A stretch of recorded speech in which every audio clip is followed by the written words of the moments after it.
Yo, what's up everyone? Welcome back to the videos. My name is Matt and today I'm going to be talking about the Yashika Yashinon DX 50mm f1.7 vintage film lens. It's a lot. And so the footage you're going to be seeing today is from about 3 weeks ago when I took a trip with Sammy to the Point Reyes National Seashore, and this was before the whole social distancing thing and not going outside wasn't as serious, but as you can see I am taking it a lot more seriously now. I'm home about 6 days out of the week. I usually do like a day trip to somewhere very remote where there's at least like no people. If I go to a parking lot and I see there's too many cars, I typically just leave and go somewhere else if I can. So I am trying to practice it as best as I can, and I hope all of you are as well. But today we are talking about the Yashika. And if you are interested in seeing kind of how this lens looks as far as doing a talking head sort of thing, we're actually just going to be using the lens for the entire video today. So if you like what you see out of today's video, then you might actually like the lens itself. The first thing we're going to be talking about is image quality. Now, when I first used the lens, I was actually really surprised with the color quality that I was getting out of it. I was kind of expecting something that would lean more favorably towards film coloring or black and white photography, but actually it does a really good job in rendering color on a digital sensor. And when you apply a LUT or a preset onto the footage, it actually shows even more how color accurate this lens is and pairs really well with more color accurate sensors of today's modern age. The other thing that I really liked about this lens is that it has a really nice, good out of focus area. Fallout on this lens is really nice.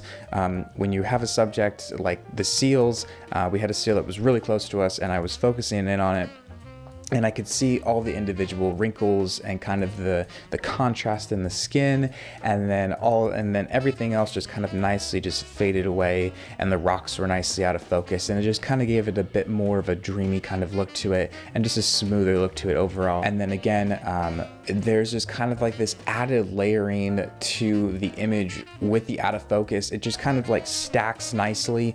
I have some samples of kind of what I'm talking about with when I was focusing on like Sammy's glasses, because it was kind of cool because I could see the detail in the actual, glass of the lenses itself, and then in the background you could see that everything was out of focus, but you could kind of see inverted what she was looking at through the glasses and everything, but it wasn't like the background was all like swirled or the trees were all distorted. Everything just looked like it should, and it just looked very nice. The thing that I really liked about this lens is the low contrast quality that you actually get out of it. If you're someone who likes to color grade or do a lot of post work, or just maybe even have just more control of your footage or your photos just overall, this is a fantastic lens to get that little added extra control out of your images. I didn't really actually realize how much more control you get out of this lens and how low the contrast level is out of this lens until I actually put on a LUT when I was editing the video. I used the Eterna profile, one of the Eterna profiles, I couldn't tell you exactly which one it is, for my footage, and that's what you'll be seeing on the color grade. Sorry, I just bumped the microphone. That's what you'll be seeing as the color grade throughout the entire set of clips here, is that is on the Eterna profile, and I really found that when you add that on there, it really shows you the amount of, I don't know if you would call it dynamic range, but just the amount of flexibility that you get with this lens and with your footage when you use this lens. Overall, the reason that I wanted to get this lens, and the reason that I got the Pentax as well, is because I wanted a really nice, simple prime lens, kind of companion lens to my Sigma 18-35, which is kind of right now my go-to video lens, just because it's fantastic for manual focusing. It has a really good aperture range. It's a very sharp lens, and it's just provides you with the three basics that you need: a 24, a 35, and a 50.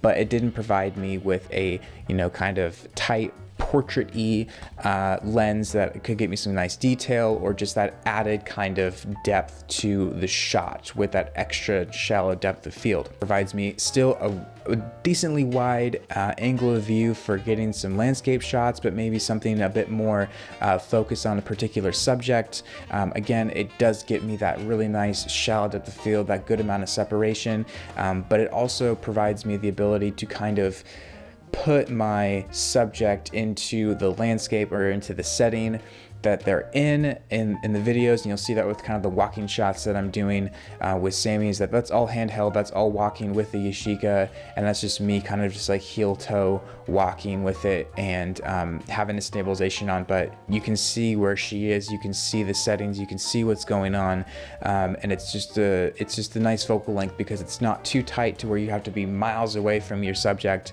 but it's also not too wide where your subject gets lost in everything when you're trying to really just focus on the subject at hand. So I really like the focal length that it provides to accompany with that Sigma lens. Yeah, hope you all enjoyed this, and if you did, make sure to hit that subscribe button, make sure to leave a comment and like, and I'll see you all in the next one. Bye.